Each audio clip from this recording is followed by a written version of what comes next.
ఒక్కొక్కసారి భార్యాభర్తల మధ్య కూడా దాపరికాలు నడుస్తూ ఉంటాయి. నాకు తెలిసి నేను ఏది మీ దగ్గర దాచలేదు కదండి. అవునో కాదో నాకు నువ్వు నీకు నేను చెప్పుకోవడం కాదు. ఎక్స్క్యూజ్ మీ, అనన్య గురించి విన్నావా? ఇదొక్కసారి చూడు. ఏంటి దేన్నైనా క్షమిస్తుంది గాని నమ్మక ద్రోహాన్ని మాత్రం సహించదు. అసలు మీరెందుకు నా మీద అలుగుతున్నారో అర్థం కావడం లేదు. నాతో మాట్లాడండి. ఎవరు? సారా? అవును. సరే సరే మాట్లాడండి, లైన్లో ఉన్నట్టున్నారు. ఏమండి?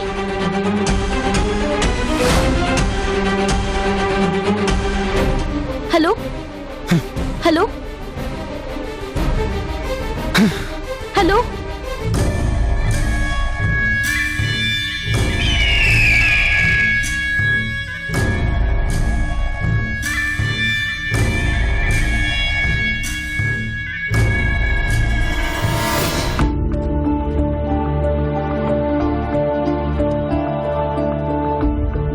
ఏంటి ఇలా వచ్చావు? అమ్మ మిమ్మల్ని కలిసి పారాయణ పూర్తయిందో లేదో కనుక్కురమ్మని చెప్పింది మేడం, అందుకే ఇలా వెళ్తూ వచ్చాను. ఇంకా కాలేదు. జాగ్రత్త మేడం, ఎక్కడ సార్కి తెలియకూడదు. అది కాస్త కంప్లీట్ చేశారంటే ఇక మీకు అంతా మంచి జరుగుతుంది. వస్తాను మేడం.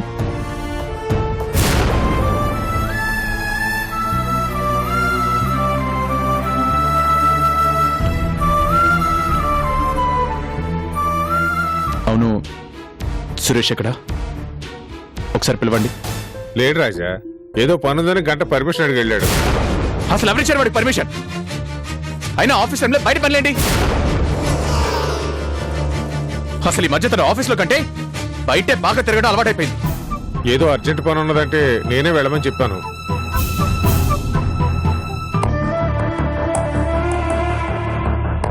సారీ మూర్తి గారు, పనులేవి జరగకపోతుంటే కోపం వస్తుంది. కూల్ డౌన్ రాజా, కూల్ డౌన్. అన్ని పనులు సక్రమంగా జరుగుతాయి. ఈ ఫైల్ సంగతి తర్వాత చూసుకుందాంలే.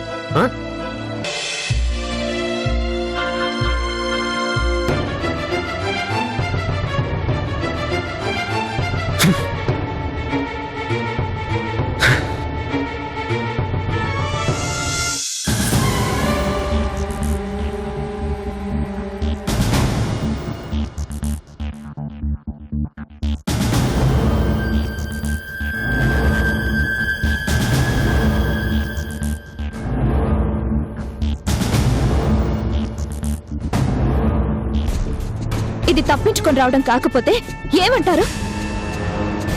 ఇక్కడ ఇంకో పెళ్లికి సిద్ధపడుతున్నావట. మరి నేనేం కావాలి? మన బిడ్డ ఏం కావాలి?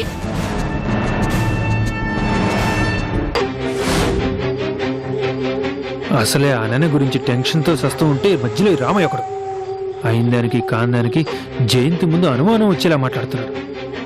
ఈ ముసలోడు ఎవరో పంపించినట్టు సరిగ్గా ఈ టైంకే అనన్య వచ్చి నా నెత్తిన కూర్చోవాలా? కొంచెం లేటుగా వచ్చుంటే సరిపోయేది. ఇప్పుడు గనక తన సంగతి బయటికి తెలిసిందా, జయంతి దగ్గర అనుమానం రాకుండా చాలా జాగ్రత్తగా మేనేజ్ చేయాలి.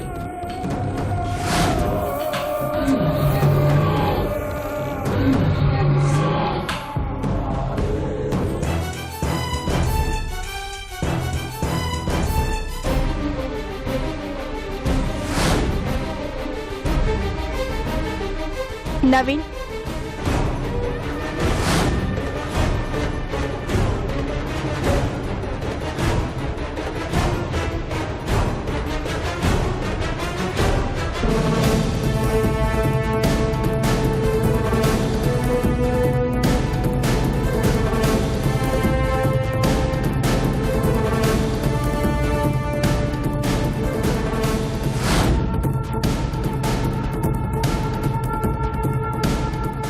నవీన్, ఏంటి నువ్వు చేసిన పని? నేనేం చేశాను అంటే నువ్వు నా దగ్గర దాచిపెడితే నిజాలు తెలియవనుకున్నావా? నిజాలు తెలియకుండా ఎన్ని రోజులు మోసం చేద్దాం అనుకున్నావు నవీన్? ఏంటి జే, నువ్వు ఏ నిజం గురించి మాట్లాడేది? నా దగ్గర ఎన్ని నిజాలు దాచావేంటి? పెళ్లి విషయంలో ఇలా చేసావంటే ఇంకా ఎన్నెన్ని దాచుంటావు నవీన్?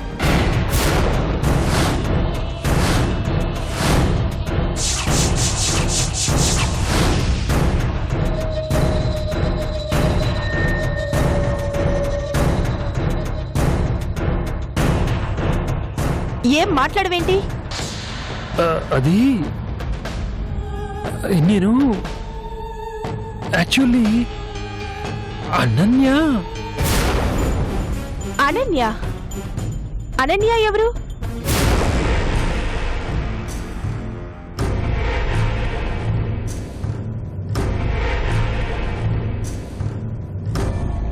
అంటే నువ్వు మాట్లాడేది దేని గురించి జే?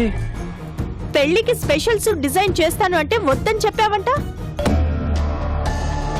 ఓ, పైగా నాకు చెప్పొద్దని చెప్పావంట. ఎందుకు? నేను దాని గురించి మాట్లాడుతున్నాను. అవునా? మరి నువ్వు దేని గురించి మాట్లాడుతున్నావు? ఆ, ఆ, ఇంతకీ అనన్య ఎవరు? అదే నేను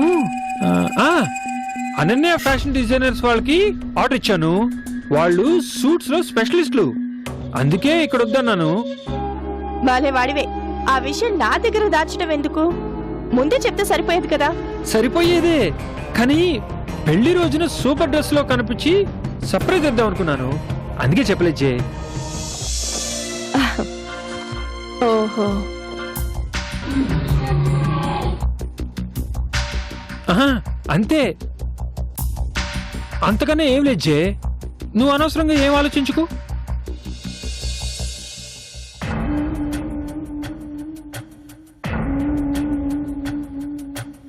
నేను మామూలుగానే ఆలోచిస్తున్నాను, కానీ నువ్వే ఎవరో బ్లాక్ మెయిల్ చేస్తున్నట్లు తెగ టెన్షన్ పడిపోతున్నావు. బ్లాక్ మెయిలా, హౌరా మెయిలా? నన్నెవరు బ్లాక్ మెయిల్ చేస్తారు జే? అయినా నన్నెందుకు చేస్తారు? మరెందుకు ఏదో టెన్షన్ మింగినట్లు అలా ఉన్నావు?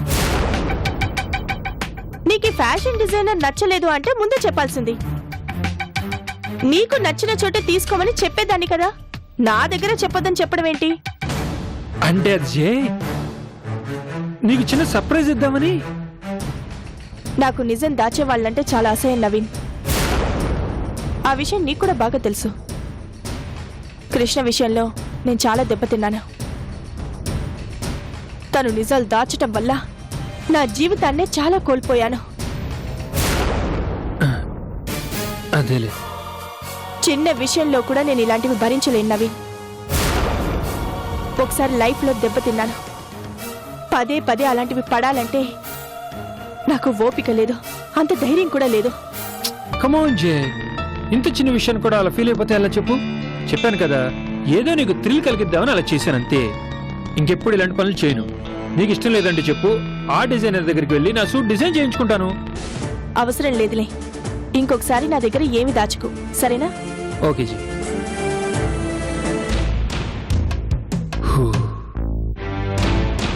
కంపతీసి నోరు జారని కాదు, కొంపలంటూ పోయి.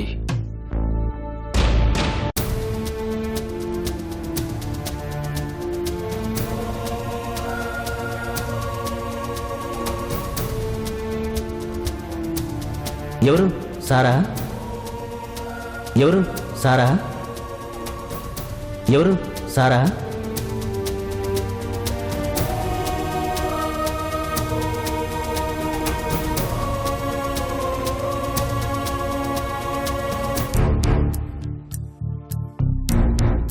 Excuse me sir.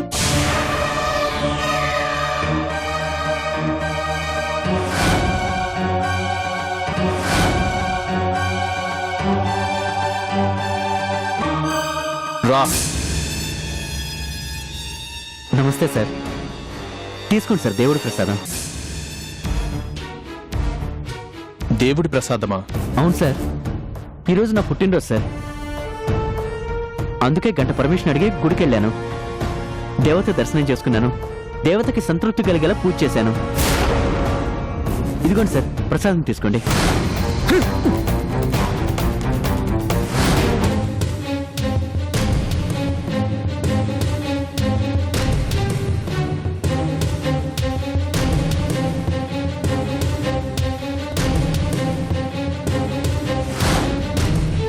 సార్ ప్రసాదం అలా షడప్! ఇది ఆఫీస్ అనుకున్నావా లేక బస్ స్టాండ్ అనుకున్నావా? నీ ఇష్టం వచ్చినప్పుడు వచ్చిపోవడానికి. ఇక్కడ కొన్ని రూల్స్ అండ్ రెగ్యులేషన్స్ ఉంటాయి. నువ్వైనా నేనైనా అవి పాటించి తీరాలి. నాకు క్రమశిక్షణ లేని మనుషులన్నా, విచక్షణ లేని మనుషులన్నా అసహ్యం. అయినా ఆఫీస్ అవర్స్ లో నువ్వు గుళ్ళు గోపురాలు తిరగడం ఏంటి? ఆఫీస్ లో వర్క్ పక్కన పడేసి పూజలు చేయడానికి వెళ్ళావా? ఇక్కడ నీ పనంతా ఎవరు చేస్తాడనుకుంటున్నావు? ఇందుకేనా నిన్ను పోషించేది? అది కాదు సార్, ఈరోజు నా పుట్టినరోజు కదా అని గుడికెళ్ళాను. మీ పేరున మేడం పేరున అర్చన చేయించాను. మేడం గారు నాకు ఉద్యోగం ఇచ్చిన దేవత కదా సార్, ఆవిడ బాగుండాలని. షడప్! నీ పన్ను చేసుకుంటే మేం బానే ఉంటాం. మా కోసం నువ్వు ప్రత్యేకించి పూజలు చేసిన అవసరం లేదు. అనవసరంగా మా టైం నాశనం చేయకుండా ఉంటే అంతే చాలు. ఒకరోజు ఫ్రెండ్ని కలవాలంటావు, ఇంకో రోజు పుట్టినరోజు అంటావు, ఇంకో రోజు ఇంకోటి. ఇలా రోజుకో వంకతో ఆఫీస్ ఎక్కడి తిరగడం నీకు బాగా అలవాటైపోయింది. నీ పుట్టినరోజు అయితే తెల్లవారుజామున గుడికెళ్ళు, లేదా ఆఫీస్ అయిపోయిన తర్వాత వెళ్ళు. అంతేకాని ఇలా ఆఫీస్ టైంని నాశనం చేసి మాత్రం కాదు. ఇందుకేనా నీకు వేలకు వేలు జీతాలు ఇస్తుంది? Sorry sir. నీ బోడి సారీ లేవు, నాకు అవసరం లేదు. ఒళ్ళు దగ్గర పెట్టి పనిచేయడం నేర్చుకో. అవకాశం ఇచ్చాను కదా అని నా నెత్తినే కాడాలని చూడుకో. నేను ఎంత మంచి వాడినో అంత రాక్షసుణ్ణి. ఆ విషయం తెలుసుకొని నడుచుకోవడం మంచిది. ఈ రోజు నుంచి నీ ప్రవర్తన మారాలి, లేదంటే నా ప్రవర్తనలో తేడా రుచి చూడాల్సి వస్తుంది. Get out!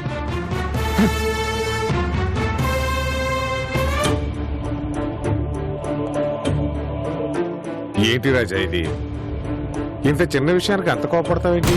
లేకపోతే ఏంటి మూర్తి గారు, ఆఫీస్ అన్న తర్వాత ఒక డిసిప్లిన్ ఉండాల్సిన అవసరం లేదా? ఎవరి దారిన వాళ్ళు వెళ్ళిపోతుంటే ఇంక ఆఫీస్ ఎందుకు, మనం ఎందుకు?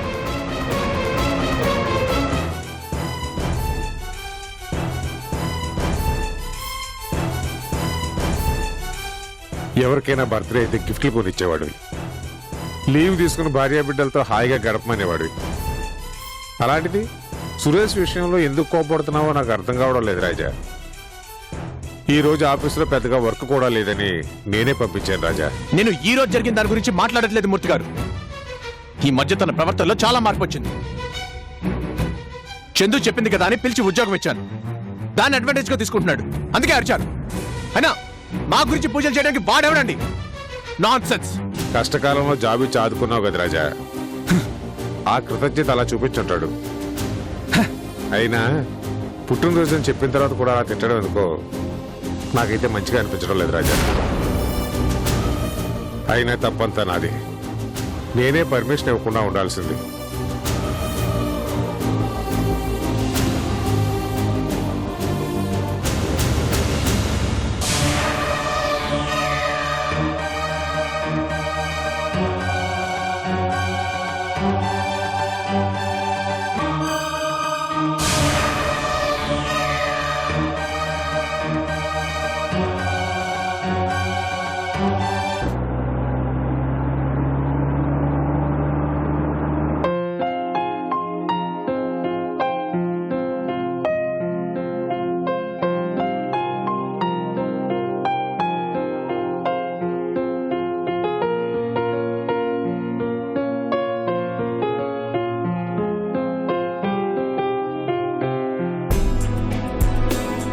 జే, ఇక్కడ అన్ని వెరైటీస్ దొరుకుతాయి.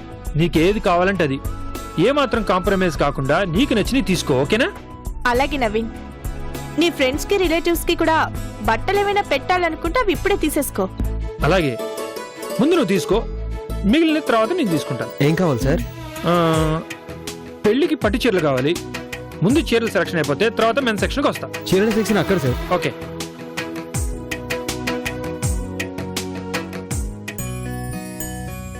ఏ వెరైటీస్ కావాలి మేడం? పెళ్లికి పట్టు చీరలు చూపించండి. Okay madam.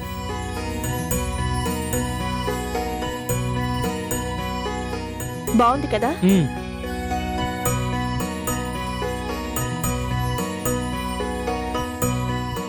జే నువ్వు ఇక్కడ చూస్తూ ఉండు, నేను అక్కడ వెరైటీస్ చూసి వస్తాను. ఓకేనా? ఓకే. ఎక్స్క్యూజ్ మీ బాబు. చెప్పండి సార్. మంచి కాస్ట్లీ చీరలు కావాలి. చీర ఎలా ఉండాలంటే అది చూడగానే మతిపోయి పిచ్చెక్కిపోవాలి. చీర కోసమైనా ఆ అమ్మాయిని పెళ్లి చేసుకోవాలి అన్నట్టు ఉండాలి. ఏంటో నవ్వుతావు? చూపించు. అలాగే సార్. చూడండి సార్. ఓకే, అది కొడిది. Okay sir.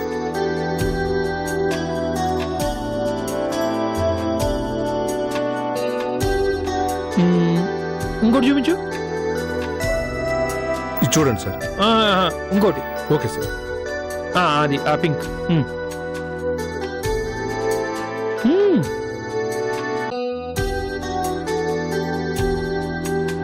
ఆ గ్రీన్ కలర్ శారీ ఇవ్వండి.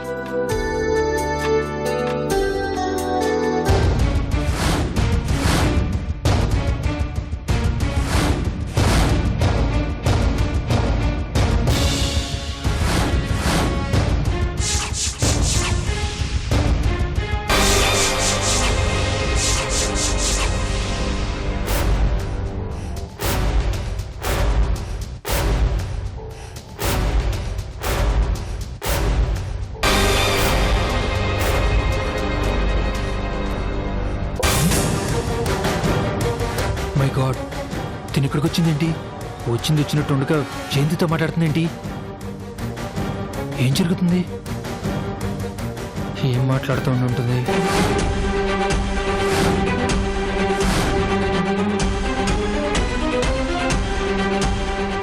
తిన మొహంలో ఎంత సీరియస్ కనపడుతుందంటే మొత్తం మ్యాటర్ చెప్పేస్తుందా? ఏంటి సార్, మీ సెలక్షన్ అయిందా? ఈ చీర నచ్చిందా? ప్యాక్ చేయమంటారా? ప్లీజ్ కాసేపు సైలెంట్గా ఉంటావా?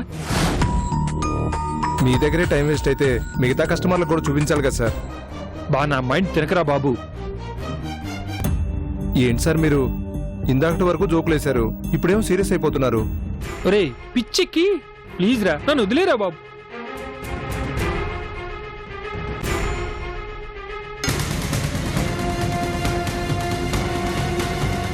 నవీన్, ఇలా రా.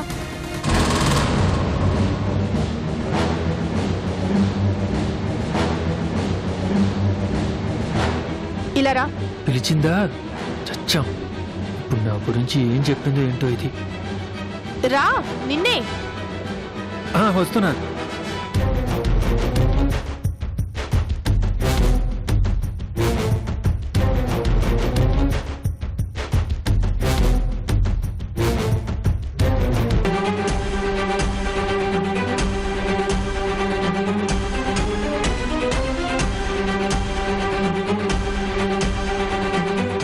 ఆ అమ్మాయి ఎవరో తెలుసా? ఆ అమ్మాయి ఎవరు? ఎవరంటే నీకెలా తెలుస్తుంది? ఆ అమ్మాయి పేరు అనన్య, ఎన్ఆర్ఐ. అవునా? నా చీర చూసి ఇంత బాగా చీర కట్టిన వాళ్ళని నేను చూడలేదండి, నాకు నేర్పిస్తారా అని అడిగింది. ఏంటి ఇంతసేపు మాట్లాడుకుంది మీరు? ఇదేనా?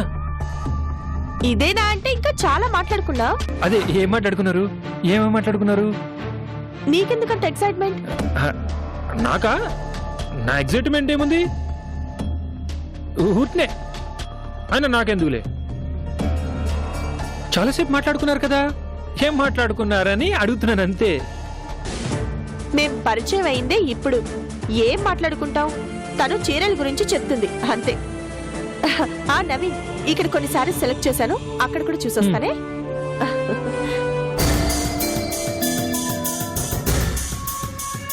అమ్మయ్యా, అయితే ఏం చెప్పలేదన్నమాట. మనం సేఫ్.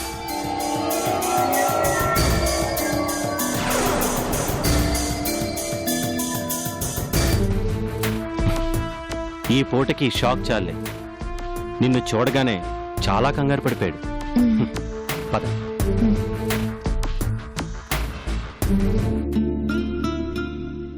అమ్మా, ఏంటమ్మా? బాబు ఏం చేస్తున్నాడమ్మా? ఇందాకనే పాలు తాగించి పడుకోబెట్టానమ్మా. ఏడ్చాడా? పిల్లలు కదమ్మా, అమ్మ కనిపించకపోతే ఏడుస్తారు. నేనున్నాను కదమ్మా, బుజ్జగించి పడుకోబెట్టాను. చాలా థ్యాంక్స్ అమ్మా. ఏ అనుబంధం లేకుండానే నా మీద నా బిడ్డ మీద ఇంత ప్రేమానురాగాలు చూపిస్తున్నారు. ఏ అనుబంధం లేకపోవడమేమిటమ్మా, మనందరి మధ్య మానవత్వం అనే అనుబంధం ఉంది కదా, అదే నిన్ను మాతో కలిపింది. అది సరేగాని మీరు వెళ్ళిన పని ఏమైంది? అతన్ని కలిశారా? ఏం బాబు, ఈ అమ్మాయిని చూడగానే అతనేమన్నాడు? ఏమన్నాడో తననే అడుగు, అనన్య చెప్తుంది. చెప్పనన్య. ఏం చెప్పమంటారు? వచ్చిందాన్నే నా కర్మ అని వెళ్ళిపోతాననుకున్నాడు. కానీ ఇలా తనకి కాబోయే మరో ఆడపిల్ల ముందు కనిపించేసరికి నోటి మాట రాలేదు. నవీన్ నిన్ను చూడగానే గొంతులో పచ్చి వెలక్కాయ పడ్డట్లయింది. నువ్వు జయంతితో మాట్లాడుతున్నంతసేపు విలువెల్లాడిపోవడం నేను గమనించాను. ఎక్కడ నిజమంతా జయంతికి తెలిసిపోతుందని చాలా కంగారు పడ్డాడు. మీరు మాట్లాడుతూ ఉండండి బాబు. అయినా నవీన్లో ఇంత మార్పు వస్తుందని నేను అస్సలు ఊహించలేదు. పాపం ఆ జయంతి గారెవరో కానీ ఆవిడ కూడా అన్యాయంగా తన ఉచ్చులో పడబోతుంది. ఆవిడ మాట్లాడిన 10 నిమిషాల్లోనే ఆవిడ చాలా మంచి మనిషి అన్న ఫీలింగ్ కలిగింది. అలాంటి మనిషి జీవితం నాశనం అయిపోతుంటే తట్టుకోలేకపోతున్నాను. అక్కడికక్కడే నవీన్ నీ జీవితం నాశనం చేస్తున్నాడు, అతని ఉచ్చులో చిక్కుకోకు అని చెప్పాలనిపించింది. కానీ మీరు వద్దన్నారని ఆగాను. అలా చెప్పడం 2 నిమిషాలు, అది నిరూపించడం ఇంకో నిమిషం. కానీ మనం సాధించాల్సింది అది కాదు కదమ్మా. నవీన్ తనంతట తను పక్క తప్పుకోవాలి, తన తప్పుని తెలుసుకోవాలి, తన భార్యగా నిన్ను తన బిడ్డని తను చేరతీయాలి. కానీ ఈలోగా ఏదైనా జరిగి పొరపాటున జయంతి జీవితం నాశనం అయిపోతే